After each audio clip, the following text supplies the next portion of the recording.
বিসমিল্লাহির রহমানির রহিম।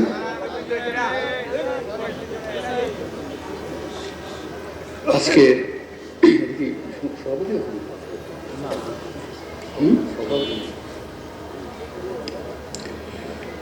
মঞ্চবিষ্ট সহকর্মী নেতৃবৃন্দ, আমার সামনে অবস্থিত এলাকার রেল শ্রমিক ভাই ও বোনেরা, আসসালামু আলাইকুম। প্রচণ্ড শীতের মধ্যে আপনারা বসে আছেন অনেকক্ষণ যাবৎ। আমার মতো আসতে একটু দেরি হলো। আপনারা জানেন নির্বাচন সামনে, নির্বাচনী কাজে একটু প্রোগ্রাম ঠিক থাকে না অনেক সময়। আমি দুঃখিত একটু দেরিতে আসছি। আমি প্রথমেই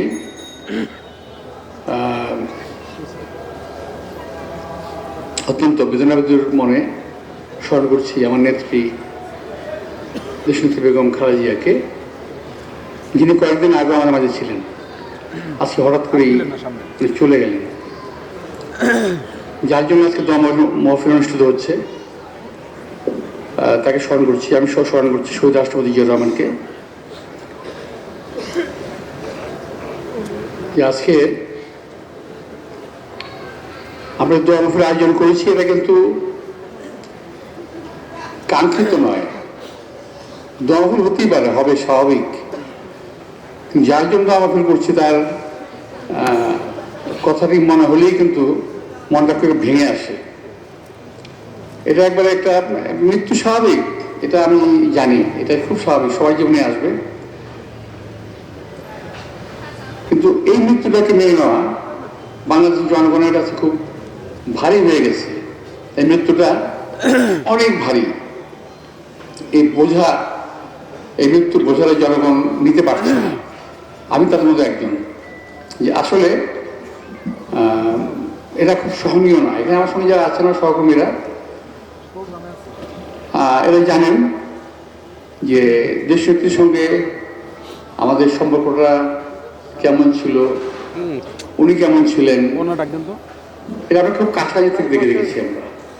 আমরা জানতাম যদি আমাদের নেত্রী, উনি দেশনেত্রী এবং বিএনপির চেয়ারপারসন, ওনার মৃত্যুর পর জানাজায় অংশগ্রহণকালে আমি বুঝলাম যে না, আমরা ওনাকে দলের মধ্যে আবদ্ধ রেখেছিলাম। উনি মূলত দলের নেত্রী নন, উনি সারা দেশের একজন নেত্রী ছিলেন। উনি সারা দেশের মানুষের অভিভাবক ছিলেন। আমরা বুঝতে পারিনি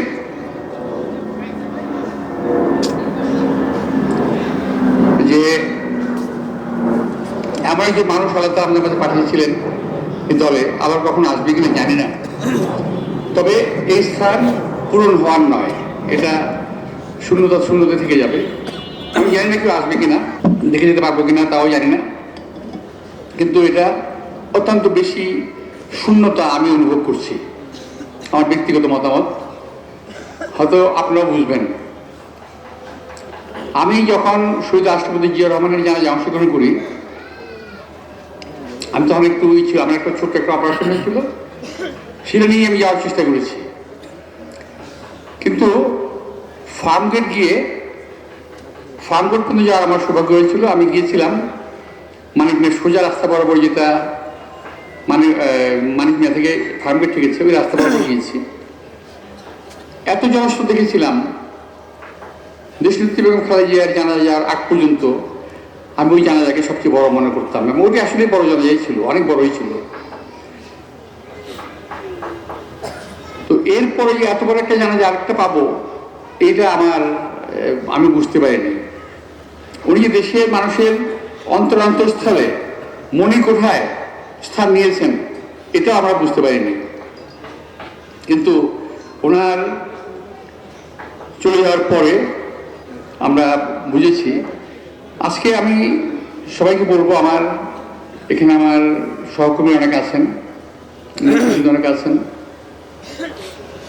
দেশনেত্রী বেগম খালেদা জিয়া যে কারণে মানুষের কাছে প্রিয় হয়েছেন, সেই কারণগুলো আমরা ধরে রাখতে চাই, আমাদের ধরে রাখতে হবে।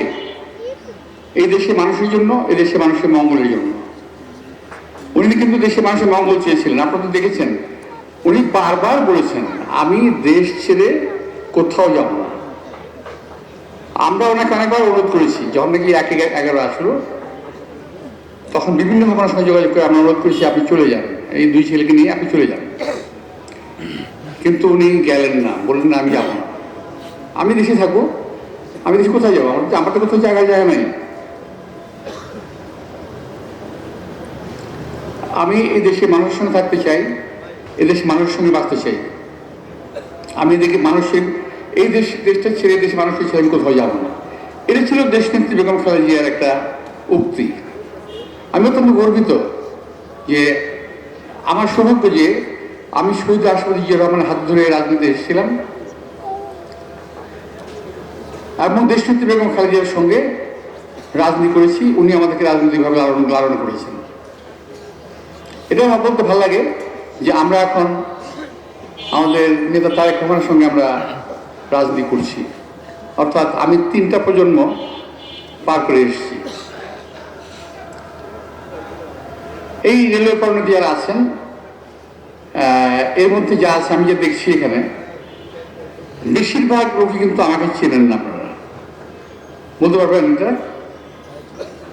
আসলে চিনেন না, নাম শুনছেন, পত্রিকা দেখছেন, কিন্তু আমি খুব একটা পরিচিত নই।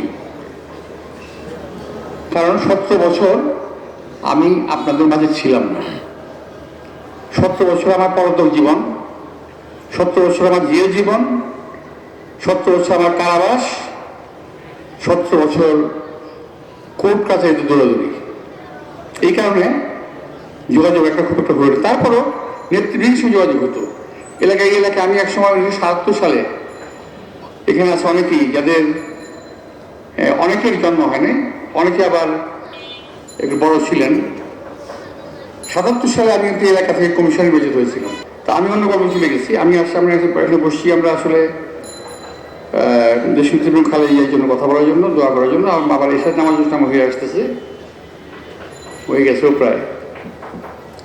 তো আপনি যারা কষ্ট করে শীতের মধ্যে অনেকক্ষণ বসে আছেন, প্রচণ্ড শীত না আজকে বাইরে, কালকেও ছিল আজকেও আছে, আমি আপনাদেরকে আন্তরিক ধন্যবাদ জানাচ্ছি, কৃতজ্ঞতা জানাচ্ছি। আমি জানি যে এটা যদি দেশনেত্রী বেগম খালেদা জিয়ার মিলাদ না হতো উপলক্ষে, তাহলে হয়তো আপনাকে থাকতেন না, তখন অনেকে চলে যেতেন। শুধুমাত্র নেত্রীর কারণে বোধহয় আপনারা আসেন। আমি দেশনেত্রীর কারণেই আমার আজকে এই শেয়ারটা আমার এখানে আছে। আল্লাহ রহমত করেছেন, আল্লাহর রহমত আছে। আজকে যেটা বসেছি আমি যেখানে আছি, এটাও ওনারই একটা উছিলা।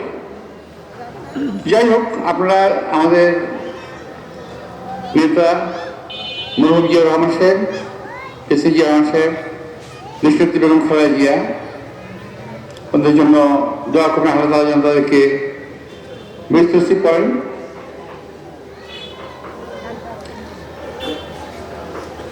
আর আমাদের নেতা তারেক রহমান সাহেব যে দায়িত্ব পালন করছেন এখন বিএনপির জন্য, আমি আশা করছি পুরো জাতির জন্য তিনি দায়িত্বটা উনি যথাযথভাবে পালন করতে পারবেন। আমি জানি না উনি শহীদ রাষ্ট্রপতি জিয়া রহমান কিংবা বেগম দেশনেত্রী বেগম খালেদা জিয়ার মতো হতে পারবেন কিনা, তো আমরা দোয়া করবো উনি যেন ঠিক ওদের মতোই নেতৃত্ব দিয়ে দেশটাকে এগিয়ে নিয়ে যেতে পারেন। উনি যেন বলতে পারেন যে আমি এই দেশের মাটি এবং মানুষকে ভালোবাসি।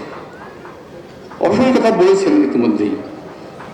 আমিও একইভাবে এই এলাকার মাটি, মানুষ, এই দেশে যাদের সঙ্গে বড় হয়েছি, খুব গর্ব করে বলতে পারি। এটা আমি খুব গর্ব করে বলতে পারি যে আল্লাহর রহমতে আমি এলাকার মাটি মানুষের সঙ্গে বড় হয়েছি। সুতরাং আপনারা আমাকে চেনেন, জানেন, যেটাই ভালো হয় সেটা করবেন। আপনাদেরকে আমি বেশি কিছু বলতে পারবো না, তবে যদি আপনাদের কোনো সাজেশন থাকে, দিক নির্দেশনা থাকে, ভুল বাকি থাকে, আমি কারেকশন করে দিই। আপনাদের সবাইকে আমাদের নেত্রী, আমাদের নেতা এবং একটি চ্যানেল তাকে মানুষের জন্য দোয়া চেয়ে আমি আমার বক্তব্য শেষ করছি। সবাইকে ধন্যবাদ। আসসালামু আলাইকুম।